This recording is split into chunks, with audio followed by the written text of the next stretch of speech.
말씀을 전하겠습니다. 그 모든 소유를 제게 맡기리라 그랬습니다. 우리가 사명을 감당하다 보면은 힘들고 때로는 괴롭고 눈물이 흘리고 탄식이 일어나고 나는 가진 것이 하나도 없는데 할 일은 많고 고민되고 눈물을 흘리고 통곡할 날들이 우리의 육체의 연약함으로 고통받을 때가 있습니다. 인간적으로 우리가 육신을 입고 살기 있기 때문에 아무것도 없고 통장에 돈은 없고 할 일은 많고 해달라는 사람들은 많고 힘들 때가 있어요. 마치 우리였을 때 벼룩의 간을 빼먹는다는 말이 있습니다. 아무것도 없는 사람을 힘들게 하고 아무것도 없는 사람을 인생을 착취하고 시간을 착취하고 돈도 벌지 못하고 세월을 보내고 육신의 연약함으로 눈물을 흘리고 탄식하는 일들이 많이 있습니다. 흘러내리는 눈물의 의미는 죽어가는 영혼을 바라보시는 하나님의 마음을 알게 됩니다. 흘러내리는 눈물은 죽어가는 영혼을 사망에서 생명으로 인도합니다. 세상 나를 버려도 지쳐 쓰러져도 생명을 전하면 사망 가운데 있는 지옥에 끌려가는 그들이 하나님을 보고 생명으로 나오게 됩니다. 복음 선가에도 생명을 구할 수만 있다면 그들이 사망 가운데 있는 그들이 죽음 가운데 있는 그들이 주를 볼 수만 있다면 나의 생명이라도 두고 가겠다는 잘 표현된 가사가 있습니다. 흘러내리는 눈물의 의미를 누가 알 수 있습니까? 하나님의 마음을 읽고 감동된 자만 알 수 있습니다. 흘러내는 눈물을 흘릴 때 영혼을 후원하게 됩니다.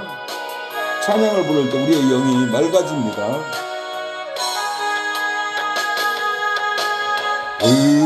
흘러내리는 눈물의 의미를 이제 난 알 수 있겠소. 죽어가는 영혼 바라보시는 아버지의 마음 이제 더 이상 바라볼 수 없어. 그들에게 나 달려가겠소. 영원한 생명 그 십자가 나 따라가오. 세상 날 버려도 지쳐 쓰러져도 나 놓을 수 없는 십자가. 생명을 구할 수만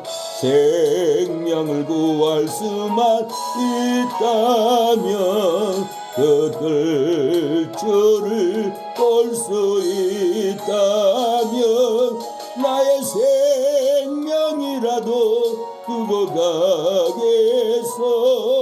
주님 가신 그 길처럼 단 한 번만이라도 아버지 위에 아낌없이 드릴 때요. 흘러내리는 눈물의 의미는 하나님의 그 통곡하는 심령의 마음을 우리가 알 수 있습니다. 죽어가는 영혼을 바라보고 흘러내는 눈물은 생명을 전하면은 주를 바라봅니다. 죽어가는 영혼을 이제 더 이상 바라볼 수 없는 그들에게 달려가서 생명을 전하면 주를 바라보고 구원을 받을 수가 있습니다. 눈물을 가지고 생명을 가지고 가면은 하나님의 말씀을 거부하고 예배를 거부합니다. 죽어가는 영혼을 바라보고 나의 가슴 속에 흐르는 눈물을 내 아버지의 그 사랑이었습니다. 우리 가슴 속에 눈물이 흐르고 우리의 눈에 눈물이 흐를 때는 내가 우는 것이 아니라 하나님께서 우리 심령에서 눈물을 흘리고 우리 눈에 우리의 가슴에 흐르는 그 눈물은 아버지의 그 절기스러운 마음입니다. 죽어가는 영혼을 위해서 나의 생명이라도 두고 가기를 우리가 원합니다. 죽어가는 영혼을 위해서 단 한 번만이라도 아버지 위에 아낌없이 드리기를 원합니다. 우리가 죽어가는 영혼을 위해서 우리가 눈물을 흘리고 찾아가서 예배를 드린다면은 그 아버지의 사랑이 그 가정의 심령에 부어질 줄로 믿습니다. 죽어가는 영혼들이 지옥에 끌려갑니다.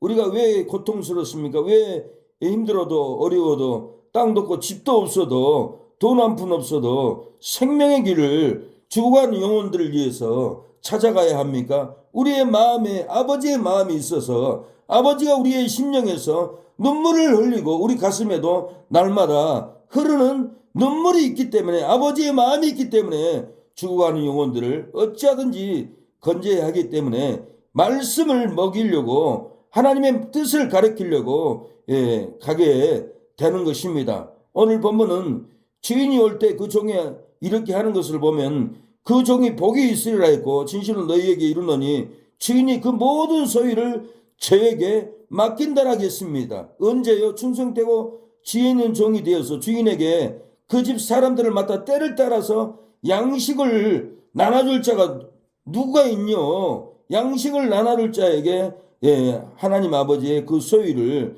양식을 나눠준 자, 충성하는 자, 가슴에 흘러내리는 눈물이 있는 자, 눈에 눈물이 흐르고 죽어가는 영혼들을 위해서 이 시대를 위해서 눈물을 흘린 자 심령에 하나님이 하나님의 나라의 모든 소유를 그 눈물을 흘린 자에게 준다라고 오늘 본문은 그럽니다. 그래서 우리가 하나님의 말씀의 양식을 죽어가는 영혼들에게 날마다 우리가 전해야 합니다. 목사만 전한 것이 아니라 구역장도 전하고 집사님도 전하고 성도님도 말씀을 예수님의 살과 피를 먹어야만이 생명이 있습니다. 예수님이 우리 죄를 위해서 죽어주시고 피 흘려주신 그 진리의 말씀을 우리가 영으로 먹고 우리가 이 영의 말씀을 전하여 받지 않으면은 아무리 돈 재산이 많아서 누릴지라도 예수님의 살과 피를 먹고 마시지 않으면 그 속에는 생명이 없습니다. 사망이 도살입니다. 죽음이 도살이고 절망이 도살이고 불행이 도살이고 어둠에 잡혀서 지옥에 끌려갑니다. 그래서 예수님은 내 살을 먹고 내 피를 마시는 자는 영생을 가졌고 마지막 날에 내가 그를 다시 살리리니 그랬어요. 돈과 재산이 없어도 힘들고 인생이 괴로울지라도 예수님의 살과 피를 먹고 마시는 자는 영생을 가졌습니다. 마지막 날에 다시 죽어도 살아납니다. 왜 그렇습니까? 참된 양식을 나눠서 먹었기 때문에 내 살은 참된 양식이요 내 피는 참된 음료라고 그랬어요. 이것은 하늘로부터 내려온 떡이니 조상들이 먹고도 죽은 것과 같이 아니하여 이 떡을 먹는 자는 영원히 살리라. 병들어 고통 가운데 죽어가도 죽어갈지라도 예수님의 생명의 떡을 먹으면 영원히 살 수가 있습니다. 그래서 우리가 이 영원한 생명의 말씀을 날마다 먹여야 되고 가르쳐줘야 되고 나눠줘야 합니다. 그래서 예수님의 살과 피를 먹는 120문도는 자기의 물건을 자기의 땅을 자기 거라 하는 사람이 하나도 없어요. 예수님의 피를 나눠주는 것은 자기의 재산도 나눠주는 것이 이 천국을 발견하는 거예요.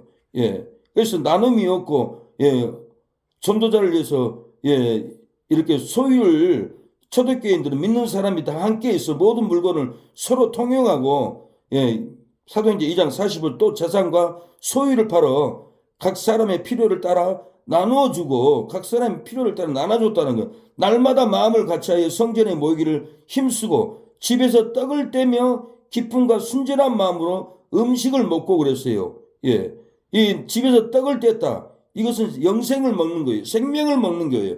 예수님의 살과 피를 기념하고 떡을 떼서 날마다 먹는 거예요. 예수 믿는 사람이 쌀을 주고 어려운 사람 밥을 사준 것은 믿음으로 먹으면 그 밥도 생명의 밥이 됩니다. 그 전도자를 받아주고 전도자가 사주는 밥을 먹는 것은 예수님의 살과 피를 믿음으로 먹으면은 영생을 얻습니다. 기쁨의 찬미가 일어나고 기쁨의 찬양이 나오고 속에 구원의 역사가 일어난다라는 거예요. 그래서 오늘 예수님을 믿는 사람들은 한 사람도 모든 자기 물건을 자기 거이라 한 사람이 하나도 없다라고 그랬어요. 믿는 사람이 다 함께해서 모든 물건을 서로 통용하고 또 재산과 소유를 팔아서 각 사람 필요를 따라서 나눠줬다라는 거예요. 예수 믿는 분 잡아 죽이는 시대이기 때문에 형제들을 살리기 위해서 예수님의 피와 살을 자기의 재산을 팔아서 나눠주는 거예요. 예수님의 살과 피는 자기의 소유를 팔아서 주면 그것이 바로 예수님의 살과 피가 되어서 나눠서 먹으면은 그 영혼들이 구원을 받는 거예요. 그 초대교인들은 영적으로만 예수님의 살을 피를 먹고 영적으로만 말씀을 나눠준 게 아니라 자기의 재산을 팔아서 이것은 예수님께서 구원받은 은혜다. 이 쌀을 먹어라. 이 밥을 먹어라. 이 떡을 먹어라. 우리가 준 것이 이 생명이다. 우리가 주는 것은 너희들이 믿음으로 먹으면은 너희 영혼이 구원을 받을 거다. 그래가지고는 초대교회는 엄청나게 하루아침에 3,000명이나 구원을 받았어. 우리가 욕심을 부리고 내 땅은 내 거야. 내 집은 내 거야. 내 쌀은 내 거야. 너희들 굶어 죽어도 줄 수 없어. 그런 믿음 가지고 복음을 전한다면 구원을 받을까요? 아닙니다. 나의 재산을 소유를 주고 가는 사람들한테 재산을 팔아서라도 필요를 따라서 나눠주는 거예요. 필요를 따라서 한 사람만 주는 것이 아니라 각 사람의 필요를 나눠줬다라고 했어요. 그래서 예수 믿는 사람들이 돈이 많고 재산이 많으면은 이 집을 팔아서 땅을 팔아서 음식을 나눠주고 쌀을 나눠주고 필요를 나눠주는 것은 받아먹는 사람들은 예수님을 믿는 사람이 나눠줬기 때문에 믿음으로 그 받아먹으면 영생을 받아먹은 거예요. 생명을 받아먹은 거예요. 그래서 우리가 주는 것은 생명입니다. 어떤 분들은 목사가 돼가지고도 불교 가서 밥을 얻어먹는데요. 내가 끔찍하더라고요. 우리가 그런 아무리 배고파도 그런 음식은 먹는 게 아닙니다. 그것은 우상을 먹는 거나 마찬가지입니다. 그래서 제사 음식은 먹지 말라는 거예요. 제사 음식은 사망의 떡이에요. 죽음의 떡이에요. 마귀가 주는 떡이에요. 그걸 먹으면 제사 음식 먹으면 내 영혼이 짓고 지옥에 끌려가요. 그러나 하나님의 사람이 주는 밥은 거의 생명입니다. 그래서 기독교를 싫어하는 사람은 교회 밥을 먹기 싫어해요. 목사가 사준 밥도 먹기 싫어요. 그러나 목사가 밥을 사주면은 그것이 생명이 되기 때문에 믿음으로 먹으면은 구원을 받을 수 있다고 저에게 오늘 하나님이 감동을 했어요. 분명히 예수님이 인자의 살을 먹지 아니하고 인자의 피를 마시지 아니하면 너희 속에 생명이 없느니라고 했어요. 내 살은 참된 양식이라고 했어요. 내 피는 참된 음료라고 그랬어요. 그래서 이 진리를 깨닫고 120문도는 믿는 사람들 다 함께해서 모든 물건을 서로 통용했다라고 했어요. 재산과 소유를 팔아서 각 사람의 필요를 따라서 나눠줬다라고 했어요. 재산을 팔아줘가지고 각 사람 굶고 있는 사람, 잠 못 자는 사람 나눠주면은 그 받은 사람들이 무슨 생각을 하겠어요? 아, 이것은 예수님이 피 흘려서 구원한 믿음의 사람들을 양식이구나. 그걸 받을 때 하나님을 믿게 되고 예수님을 믿게 되고 생명을 받게 된다라는 거예요. 그래서 예수 믿으면은 천국이 보이면은 욕심이 없어져요. 그래서 일산에서도 권씨 농장의 사장님이 저한테 와서 김치를 가져왔어요. 아이고 전도사님 힘드시죠? 김치 좀 드세요. 제가 천국에 있다면 우리 땅 5,000평이 있잖아요. 내가 전도사님 다 드리겠습니다. 못 드릴 것이 뭐가 있습니까? 내가 천국에 있다면 죽어도 천국 가는데 이거 못 드릴 수 없습니다. 예수 안 믿는 사람이 저한테 고백을 하더라고요. 그래서 사장님 맞습니다. 하나님만 믿는다면은 욕심이 있을 수 없습니다. 천국 간다는데 이 땅 5,000평을 못 드릴 이유가 뭐 있습니까? 맞습니다. 그리고 그분을 제가 격려해 줬던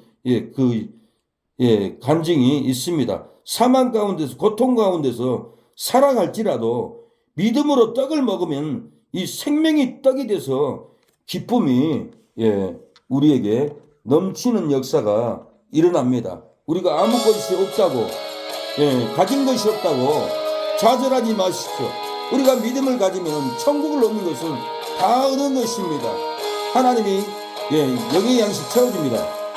나 아무것도 없어도 주님이 있고 나 아무거 할 수 없으나 주 하시네 나 무력해도 나 무력해도 주는 강하시며 나 모든 것 모르나 주는 것이네. 나 얻을 때 주님이 계시고 나 어디 가야 좋을지 모를 때 주 나의 빛 대신에 나 슬픔의 장기여 나 슬픔의 장기여 낙심 뺄 때 선하신 주의 팔 선하신 주의 팔 날 붙드시네. 시간 내서 우리가 기도하고 나가겠습니다. 주여 주여 우리가 아무것도 없어도 아버지 집사람들을 성도들을 양떼들을 아버지 때를 따라서 양식을 나눌 자가 누가 있냐고 했습니다. 하나님 양식을 나눌 자에게 그 모든 소유를 맡겨주고 복의 복을 더하여 준다고 했습니다.